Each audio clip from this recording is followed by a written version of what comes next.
మసాలా ఏమేమి వేస్తామో మొత్తం మిక్సీలో వేసి కొట్టేస్తాం ఫ్రెండ్స్. టమాటా, చింతపండు మొత్తం వేసి దాంట్లోనే కొట్టేసినాను. నూనె వంకాయకి ఏమేమి వేస్తామో మొత్తం అయితే వేసేసిన.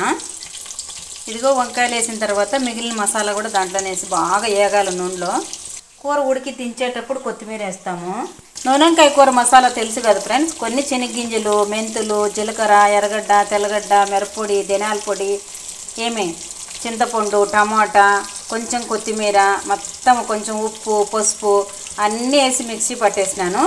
కొంచెం ఎర్రగడ్డ, కరివేపాకు, తిరగబాతు గింజలు యాగనిచ్చి ఇదిగో వంకాయకైతే మసాలా పెట్టేసి వంకాయలు ముందేసి మళ్ళీ మిగిలిన మసాలా కూడా దాంట్లో వేసిన.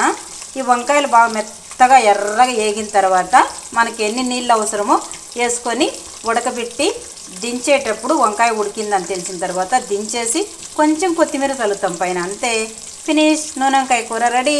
గుత్తి వంకాయ కూర అంటారు, నూనె వంకాయ కూర అంటారు. ఓకేనా ఫ్రెండ్స్? కొంచెం అట్లా తిరగేసుకుంటే కింద పైన అంతా బాగా ఎర్రగా వేగుతుంది. చూడండి, మూత వేయాలి. మసాలా కొట్టించే విధానం అయితే చూపించలేదు ఫ్రెండ్స్. అన్ని పొళ్ళే కాబట్టి తెల్లగడ్డ, ఎర్రగడ్డ, టమాటా, ధనియాల పొడి, మిరప్పొడి, కొన్ని మెంతి గింజ, జీలకర్ర, శనగగింజ వేయించుకోవాలి. అన్నీ చింతపండు, టమాటా, ఉప్పు, పసుపు అన్నీ వేసి మిక్సీలో పట్టేసి ఇలాగ వంకాయకు దూర్చేసి ఇలా నూనెలో బాగా అయితే వేగాలి. చూస్తున్నారు కదా ఫ్రెండ్స్, మసాలాతో పాటి వంకాయ బాగా మెత్తబడిపోవాలి. అప్పుడు బల్లి ఉంటుంది. మళ్ళీ లాస్ట్లో వంకాయ మెత్తబడింది, ఎర్రగేగిందన్న తర్వాత నీళ్లు పోయాలి. తగినన్ని నీళ్లు పోసుకోవాలి. ఇదిగోండి ఫ్రెండ్స్, ఇప్పుడైతే మగ్గిపోయింది, బాగా ఎర్రగా వేగిపోయింది. ఇప్పుడు దీంట్లో తగినన్ని వాటర్ పోసుకుంటాము. అంతే ఫ్రెండ్స్. వీడియో తీసేవాళ్ళు లేరు కాబట్టి నేనే తీయాలా, నేనే నీళ్ళు పోయాలి. చూడండి, ఈ మాత్రం పోయాలి, ఎందుకంటే మళ్ళీ ఉడికినాక చిక్కబడుతుంది. మరిన్ని నీళ్లు పనికిరావు. కొంచెం గట్టిగానే ఉండాలి. గుత్తి వంకాయ కూర అంటే గట్టిగా ఉండాలి ఫ్రెండ్స్. ఈ నీళ్ళు సరిపోతాయి. వంకాయ చాంచేపు ఉడకాల్సిన అవసరం లేదండి, బిన్నె ఉడికిపోతుంది వంకాయ చాలా మెతువు.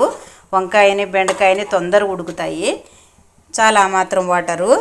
ఉడికిన తర్వాత మళ్ళీ చూపిస్తాను. ఉడికిన తర్వాత మళ్ళీ ఎలా ఉండేది చూపిస్తా. మా బిడ్డ అప్పుడే ఫోన్ చేసిండు. ఇలా వాటర్ వేసిన తర్వాత మూత వేయాలి.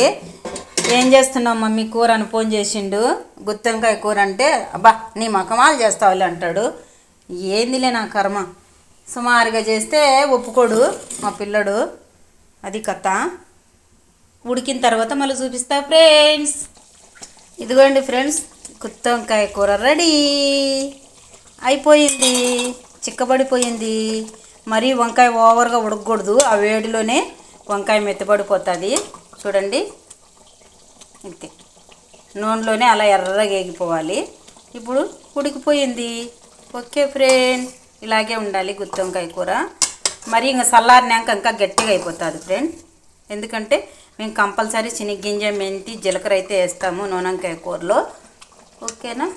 ఇది మళ్ళా ఉడకంగా చల్లారంగా మళ్ళీ ఇంకా ఇది అయిపోతుంది. ఇది గుత్తి వంకాయ కూర. ఓకే ఫ్రెండ్స్, నచ్చిందా? మసాలా కొట్టే విధానం చూపించినా తగినంత ఎంత వేసుకోవాలో అంత మీకు ఎంత అవసరమో అంత వేసుకోవచ్చు. నేను ఏమేమి వేసానైతే మాత్రం ఖచ్చితంగా చెప్పినాను. Okay friends, bye. మరొకసారి చెప్పమంటారా? కొంచెం వట్టి కొబ్బరి, కొన్ని శనగగింజలు, మెంతులు, జీలకర్ర, ఎర్రగడ్డ, తెల్లగడ్డ, ధనియాల పొడి, మిరప్పొడి, పసుపు పొడి, ఉప్పు, కొంచెం కొత్తిమీర అన్నీ వేసి మిక్సీ అయితే పట్టేసిన. వంకాయ కోసి వంకాయలో దూర్చి నూనెలో బాగా వేయించి అయితే కర్రీ చేసిన. ఓకేనా ఫ్రెండ్స్, బాయ్.